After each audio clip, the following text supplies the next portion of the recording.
Selamat siang Bapak dosen dan teman-teman semua. Nama saya Bilha Padakari. Pada kesempatan kali ini saya akan menjelaskan review buku keempat mata kuliah Teori Sosiologi Modern dengan judul Teori Pilihan Rasional. Metode penurunan adalah upaya untuk menggabungkan keunggulan penelitian yang dipandu teori, seperti yang ditemukan dalam ilmu ekonomi, dengan tradisi empiris yang kuat dari ogi sosial. Agar berhasil dalam upaya ini, di mana upaya sebelumnya tidak perlu untuk menemukan alat metodologis baru. Untuk menemukan solusi yang memadai, pertama-tama perlu dicari tahu mengapa kombinasi dari keunggulan ini tidak berhasil di masa lalu. Maka perlu untuk menanggung perkembangan metodologis di masa lalu, terutama poin-poin berikut. Yang pertama, pemilahan teori utilitas menjadi inti asumsi yang tetap tentang sifat manusia dan sabuk variabel asumsi, jembatan yang dapat menjadi sasaran metode pengurangan abstraksi atau peningkatan kedekatan dengan kenyataan. Yang kedua, heuristik diperlukan untuk mengurangi ketidakpastian tentang asumsi jembatan yang tepat saat menggunakan metode penurunan abstraksi. Fungsi produksi sosial dan pembingkaian. Karena role-playing, sosiologi mendekati profesi bukan dari sudut pandang pilihan di bawah kendala, tetapi dari sudut pandang kontrol sosial. Dua pesan sosiologis terlibat dalam perlakuan sosiologis tradisional terhadap preferensi. Salah satunya adalah gagasan bahwa karena efek sosialisasi pada internalisa non seseorang tidak perlu khawatir tentang pilihan, bagaimana perilaku tentukan secara sosial. Dengan mensosialisasikan seseorang individu dengan cara tertentu yang dia inginkan untuk melakukan apa yang diharapkan secara sosial. Keinginan itu dihilangkan. Pesan lain dan bahwa preferensi adalah produksi dari proses sosial. Prestasi ini dicapai dengan asumsi dua jenis. Preferensi, lihat Steigert dan Becker 1977. Preferensi universal atau tujuan yang identik untuk semua manusia dan karena itu tidak memerlukan penjelasan. Dan preferensi instrumen untuk sarana yang mengarah pada tujuan akhir, yang sebenarnya merupakan kendala dan dengan demikian dapat dijelaskan dalam pendekatan yang digerakkan oleh kendala. Secara teknis, hanya ada satu fungsi utilitas untuk semua umat manusia, tetapi fungsi produksi yang berbeda secara sistematis ada untuk berbagai jenis orang. Perkembangan terakhir memang menawarkan solusi yang mungkin. Mereka berpusat di sekitar perubahan ekonomi yang muncul sebagai respon terhadap aplikasi non-pasar dan dapat diringkas dengan pergeseran dari manusia konsumen menjadi manusia produsen. Apa yang begitu penting tentang pergeseran ini adalah bahwa hal itu memungkinkan preferensi muncul sepenuhnya dalam konteks instrumen di mana mereka harus dijelaskan sebagai bagian dari struktur sosial dan dengan demikian sebagai bagian dari kendala yang diberikan. Prestasi ini dicapai dengan asumsi dua jenis preferensi. Preferensi universal atau tujuan yang identik untuk semua manusia dan karena itu tidak memerlukan penjelasan, dan preferensi instrumental untuk sarana yang mengarah pada tujuan akhir, yang sebenarnya merupakan kendala dan dengan demikian dapat dijelaskan dalam pendekatan yang digerakkan oleh kendala. Dalam ilmu sosial, dua tujuan umum manusia telah muncul berulang kali. Dalam ilmu ekonomi,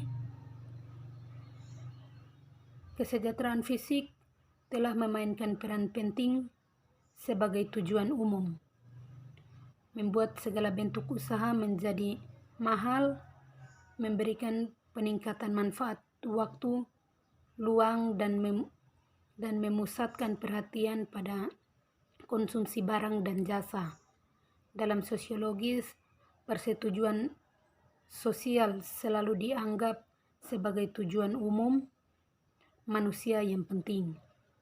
Dengan demikian, statusnya penegasan perilaku, reputasi, gengsi, respek, rasa hormat, martabat, dan sebagainya adalah berbagai bentuk dari satu tujuan. Tujuan umum. Adam Smith telah bekerja dengan dua tujuan ini dalam teori sentimen moral dan dimasukkan keinginan untuk mendapatkan persetujuan dari diri Anda sendiri yang mengamati tindakan Anda. Sasaran-sasaran ini penting bagi siapa saja, dan oleh karena itu sarana yang dimiliki orang-orang untuk mencapai sasaran ini sangat penting bagi mereka, bahwa ancaman sistematis terhadap sarana-sarana itu dapat menyebabkan revolusi. Cara-cara ini bervariasi menurut posisi sosial dan disebut fungsi produksi sosial. Mereka bekerja seperti prosedur operasi standar untuk produksi satu atau dua tujuan umum. Semakin jelas ekspektasi peran untuk diterapkan dan diberi sanksi, semakin jelas pun fungsi produksi sosialnya. Ketika sanksi positif dan negatif yang terkait dengan perilaku yang diharapkan menurun, maka individu akan mencari cara alternatif untuk mendapat kesejahteraan fisik atau persetujuan sosial. Dan karena individu diasumsikan banyak akal, dia akan mencari alternatif secara aktif daripada mengikuti harapan peran sampai orang lain mencoba untuk mensosialisasikan kembali. Mari kita ambil dalam struktur sosial industri tradisional dengan peran gender yang terpisah. Pria memiliki pekerjaan dan gaya hidupnya sebagai sumber persetujuan sosial, dan wanita memiliki rumah dan membesarkan anak-anak sebagai sumber persetujuan sosial. Ketika berumah tangga dan mengasuh anak-anak semakin sedikit menghasilkan persetujuan suci. Perempuan akan berusaha menyesuaikan fungsi produksi sosialnya, misalnya dengan memasuki pasar tenaga kerja jika mereka belum melakukan sesuatu demi uang atau kesejahteraan fisik. Di sini perbedaan antara situasi lama dan baru cukup jelas. Dalam sosiologi telah diketahui sejak lama bahwa persetujuan sosial adalah hadiah penting yang terkait dengan memegang zat. Tetapi karena manusia yang bermain peran sebuah teori partisipasi pasar tenaga kerja sampai logika situasi menggantikan kontrol otomatis tindakan manusia dengan internalisasi sebagai panduan heuristik. Perhatikan bahwa efek norma dalam perilaku sepenuhnya kompatibel dengan pendekatan fungsi produksi sosial. Norma sangat mempengaruhi fungsi produksi sosial. Ide dasarnya adalah bahwa orang memiliki berbagai tujuan potensial yang bersaing dalam situasi tindakan apapun, dan bahwa satu tujuan menang. Ini kemudian akan menyusun atau membingkai situasi dengan memberikan kriteria untuk memilih dan memesan alternatif. Tujuan yang menang adalah yang paling diskriminasi, yaitu yang memberikan struktur paling banyak dengan mendiskriminasi, yaitu yang memberikan struktur paling banyak dengan menciptakan perbedaan terbesar antara alternatif. Perbedaan ini menerjemahkan dirinya secara langsung ke dalam probabilitas pilihan. Kebutuhan untuk membawa teori framing ini sebagai asumsi yang kompleks tidak akan muncul di setiap model. Dalam versi awal pengembangan model, cukup tepat bagi peneliti untuk mengabaikan perbedaan antara latar belakang dan bingkai dan memutuskan berdasarkan pengetahuan tentang situasi tindakan mana dari argumen utilitas atau tujuan yang operatif. Singkatnya, prinsip-prinsip utama yang mengarah pada pentingnya metode ini adalah sebagai berikut. Yang pertama, membangun model berarti bahwa penjelasan dibuat sesederhana mungkin dan serumit yang diperlukan. Model yang sangat disederhanakan seringkali memiliki keunggulan analitis yang hebat. Model yang sangat kompleks seringkali memiliki keunggulan realistis, deskriptif. Yang kedua, teori harus memungkinkan daya analitis yang tinggi dan tingkat deskriptif